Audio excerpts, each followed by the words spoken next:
I actually consider myself very lucky because I got to be part of both these worlds, not just Awaz Bharti with Amina, played by Sonali ma'am, but also Josh 24/7, as we saw in the trailer with Jaideep. I have to say this about her. Of course, I've been fans of both these people, and now I'm happy that earlier I was just a fan, now I'm a friend who's also a fan. To see the sort of dedication and to have that spirit of still wanting to learn is what I saw, in her. It's incredible, the energy that she would come with. And I think today, acting and being on set is such a collaborative process. It doesn't matter आपने कितना काम किया है. मतलब जिसका पहला काम होगा, वही enthusiasm से वो set पे आएगा, और जिन्होंने बहुत काम किया है, जो superstars हैं, वही उनके लिए भी ज़रूरी है कि वो उतना ही enthusiasm लेकर आएं. So I loved the fact that you firstly made us all so comfortable and allowed us to just share our mind and just your energy. I think she's just smiling all the time, and she's sunshine. So we had long shooting days. So in all of that, just being around her was so lovely. I mean, I really do love you. You know that. And thank you. And with Jaideep, I think just being in the frame with him, I'm looking at him while he's acting. I'm just watching him and I'm like, okay, wait, you're in the scene. His presence, his persona, he's so relaxed.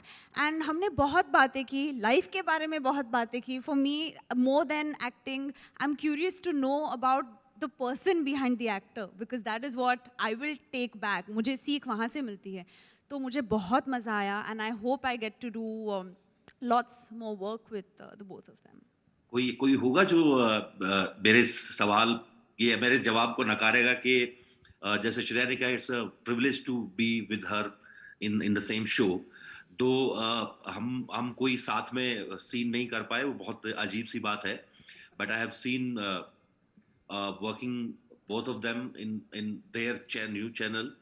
And Jaideep, sorry to interrupt, but आपने जो कहा, second season, definitely it's for that. War is head on. So it was great. और वो उनका OTT का पहला वो है, जहाँ तक मैं समझ पाया, मुझे पूरी बात समझ नहीं आई, बट उससे फर्क नहीं पड़ता है. OTT वो कभी से एक्टर हैं और हमेशा रहेंगी, जहाँ तक मुझे लगता है, जब तक वो चाहेंगी. और it was brilliant experience with all of them. Like Taruk was there, and of course Shreya, जो कि दोनों न्यूज़ चैनल्स के दोनों एडिटर इन चीफ के साथ काम कर चुकी है उस शो में. तो अमेजिंग एक्सपीरियंस था सबके साथ. And Taruk bro, you looking cool. ये जो शो है, it's a mirror to the society. और जो विनय सर ने कहा, जैसे हमारी सोसाइटी किस डायरेक्शन में जा रही है, ये हमको थोड़ा रुक के सोचना बहुत ज़रूरी है. And I think that's also because technology इतनी बदल गई है, information is so easily available. और मुझे लगता है कि कहीं पे हम कंफ्यूज हो गए हैं कि इन्फॉर्मेशन है या नॉलेज है. और हमको लगता है कि इन्फॉर्मेशन नॉलेज है, जबकि knowledge is something that you need, you should revere, you should respect. But जो हमें दिया जा रहा है वो नॉलेज है या इन्फॉर्मेशन, इसको डिफ्रेंशिएट करना बहुत ज़रूरी है. और जिस दिन हम, अगर हमारे देखने वाले व्यूअर्स को अगर हम ये बात समझा सके कि इन्फॉर्मेशन है, नॉलेज नहीं है.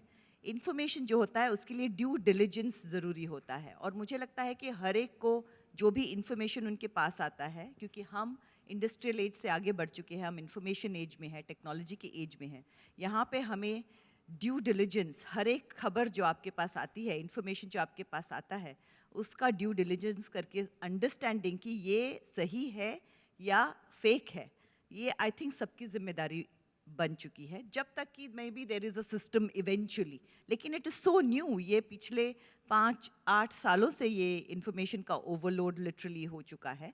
So I think as a society हम कहीं पे ग्रैपल कर रहे हैं इस प्रॉब्लम के साथ, और हम पहुंच जाएंगे वहाँ पे, और इसीलिए ऐसी कहानियाँ इस वक्त में बहुत ज़रूरी हैं, ऐसा मुझे लगता है.